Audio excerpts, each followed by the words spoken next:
Hello guys, good morning. Kamusta kayong lahat? Also, kararating pa lang namin kahapon dito sa Austria na naman, sa Innsbruck. Ngayon nga, pupunta ako ng trabaho at mamaya pupuntahan ko sila mami. I am very happy. Nandito naman ako sa Innsbruck, but yung vacation sa Croatia is very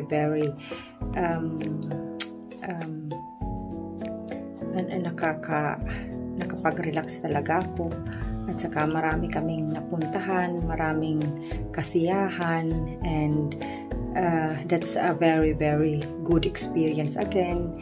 And yes, back to normal naman tayo. Samahan nyo ko. And I hope na everyone is also doing fine. And siya nga pala, sa mga pamangkin ko, sina Baby Love, Lucia, at si Laila, kumusta kayong lahat dyan? Thank you for supporting me and love you. Ingat lagi and study hard. Punta pa ako sa garahe ng auto. Ito yan sa baba.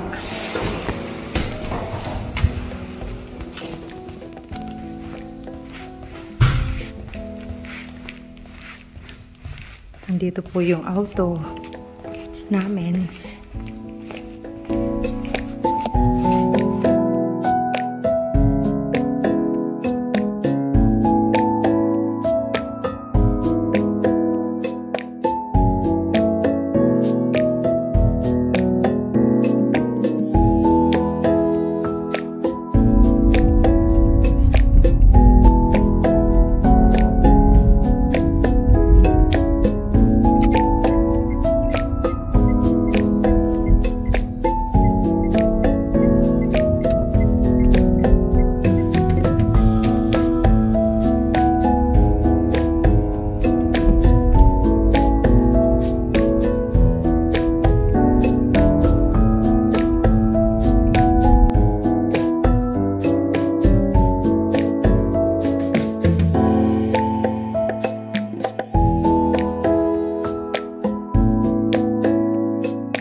Guys, nakakaloka talaga ang ang weather dito sa amin.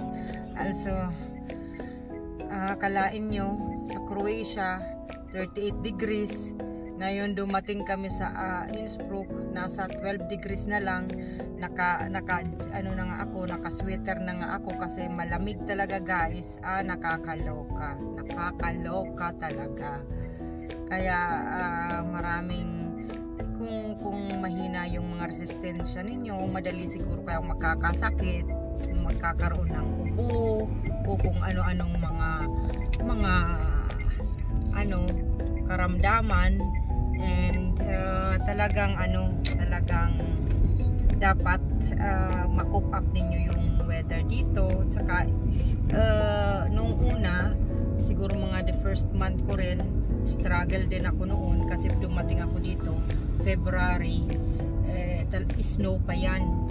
Grabe talagang lamig guys. Imagine Pilipinas ay napaka-init, tapos darating ka sa country na nag-i-snow. Nakakaloka guys, really, believe me. But I'm happy again. Yan nga, back to normal naman, work, but that's kasama yan sa buhay. Syempre, no work, no pay, may mga ano tayo, mga babayaran na mga mga trabador sa Pilipinas, kaya dapat mag-work, guys. But still I am enjoying my life now, and not too much stress. Ay naku, kung kailan ikikwento ko rin sa inyo yung mga about my job here, mga struggles ko rin, but yes, sa next vlog ko na lang, guys. Magchika-chika tayo. Tingnan nyo po yung weather. Diyos ko, ang oras po, time check, guys, ay 6:43 in the morning. Nakakaloka.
So, hello guys.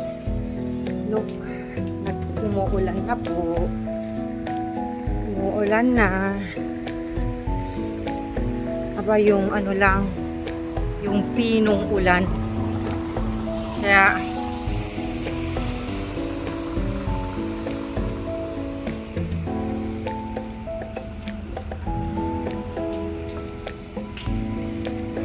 at alam nyo na, guys, kung anong ibig sabihin ng pinong ulan. Pag ganyan na medyo maliit lang yung niya, patak niya, ibig sabihin niya na magbubuong araw yan, uulan.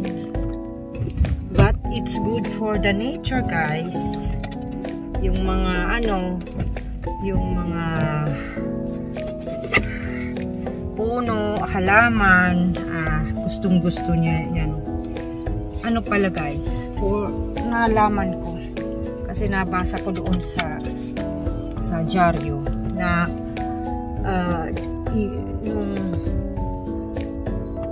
last week pala, Monday,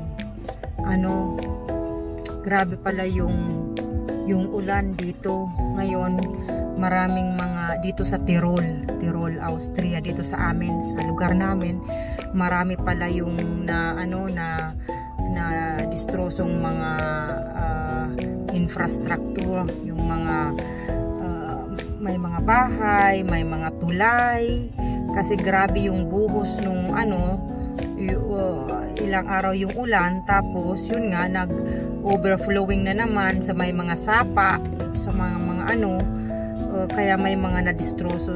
Tinatayang mga 2 million euro yung damages ng bahang yun. Kaya yun nga, pareho din sa atin sa Pilipinas, pag mga ganyan na mga ulan-ulan, dito rin nangyayari na yan na na maraming nadidistroso, at lalo na sa amin po dito sa Tirol, kami po ay napalilibutan ng mga bulubundukin. Tapos yan, syempre pag umulan, galing sa taas, sa bundok, yung tubig pababa, kung minsan may mga kahoy na nabubuwal, diyan nagsisimula yung mga yung kung sinasabi natin yung mga problema. Yeah, that's the nature, and hindi natin yan maiwasan. Pareho din sa mga dadatingan ng mga bagyo sa Pilipinas. Talagang siguro na yan natin, kasama na yan natin sa araw-araw na pamumuhay. Just pray to God na walang malaking distroso, walang mamatay. Yan lang ang i-pray natin. So, see you guys. Punta na kay Mami. So, hello guys. Nandito na naman ako sa lugar ni Mami. Pinag-parking ko muna yung sasakyan sa baba. Maaga pa yata ako. Maaga pa po guys. Tuon na lang ako sa aga pa.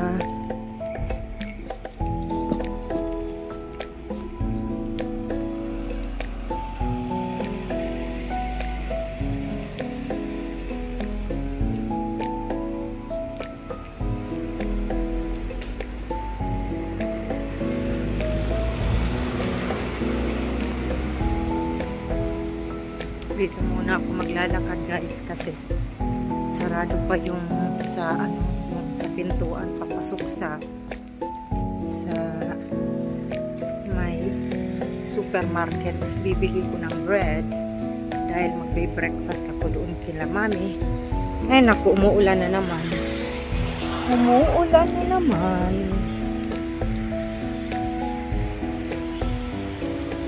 Siya nga pala guys, I am very very happy today kasi po yung baboy ko sa farm na isa ay nanganak na raw.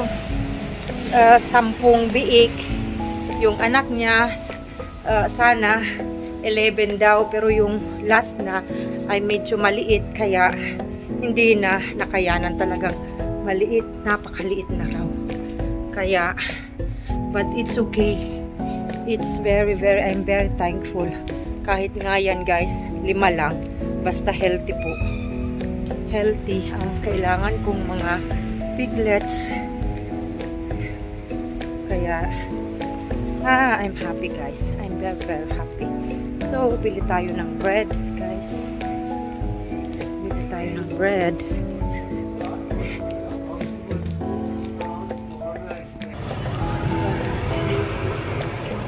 So guys, ano bang bread ang bilhin natin?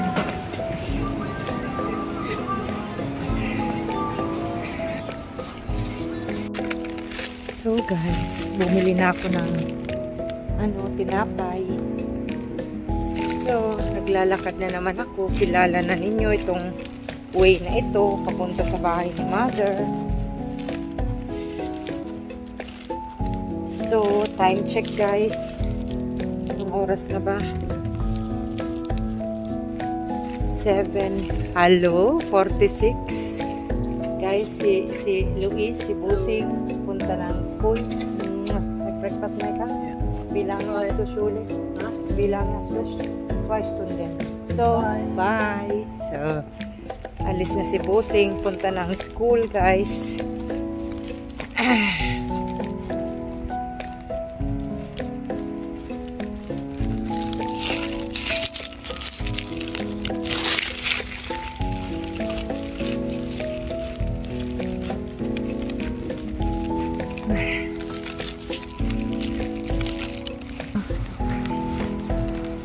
Look guys,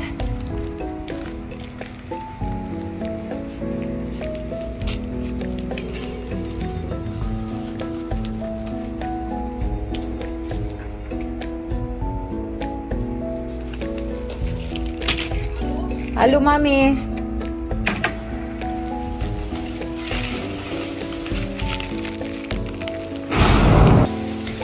Maglakad na lang tayo, guys.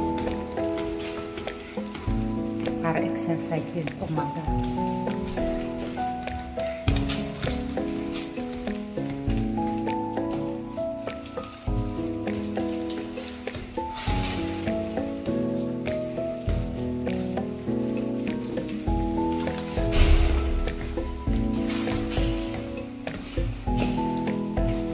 Hello.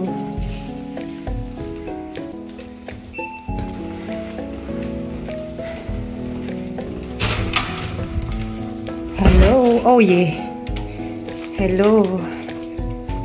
So, anong nangyari dito, guys? Hello, Mommy. Hello, Daddy. Hello. Ngayon pala, meron palang little bit stress si na Mami kasi yung dyan kasi sa rooftop ng building na to ay may garden dyan. Kasi yung terrace nga tapos may garden. Ngayon, parang may nag-leak na kung ano doon. Ngayon, yung sa bahay nila na Mami, yung tubig pumupunta sa ceiling nila.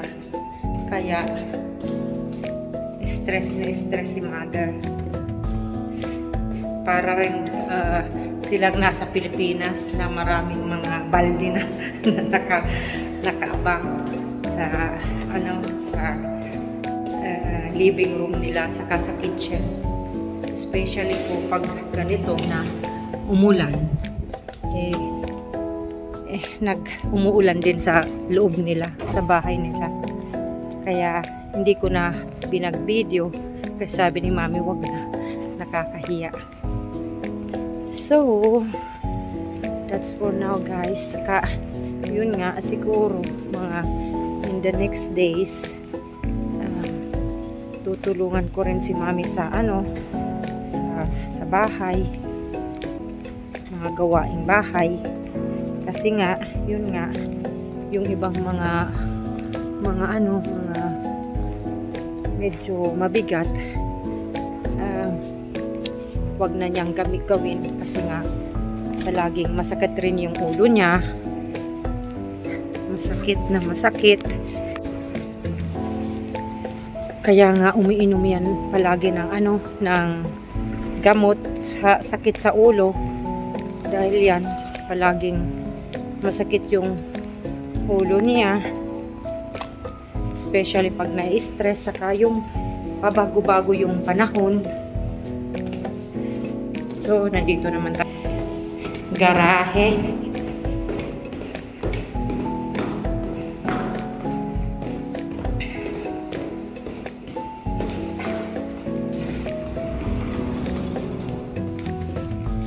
Yan po, ang dala kong auto yan ng asawa ko. Yung auto ko kasi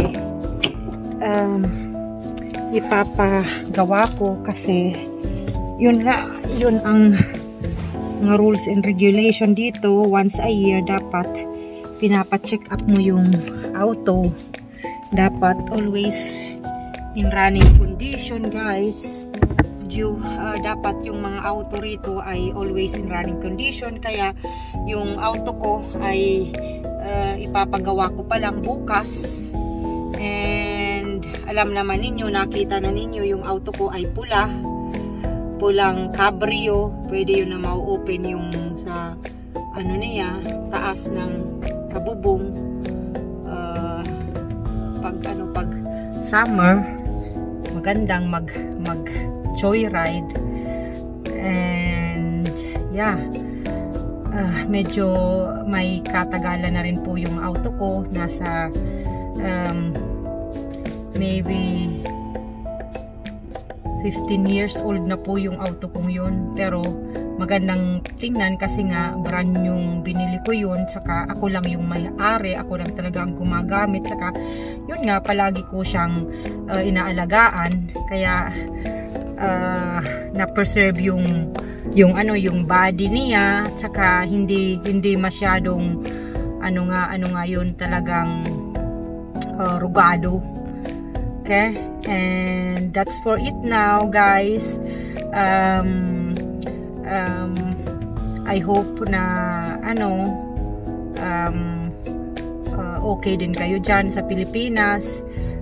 Sa mga pamangkin ko, sina Lucia, Laila, Baby Love Amoroso, ingat kayo lagi and mag-aral lang mabuti.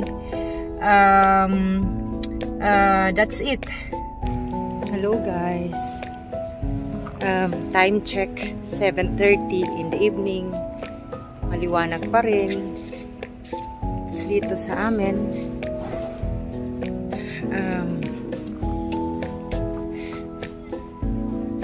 Look, nandito ako sa sentro kasi pumunta ako sa isa kong client, and tingnan nyo po yung makulimlim. Sigurado uulan mamaya. Buti nga yan, makatulog ako ng mabuti. So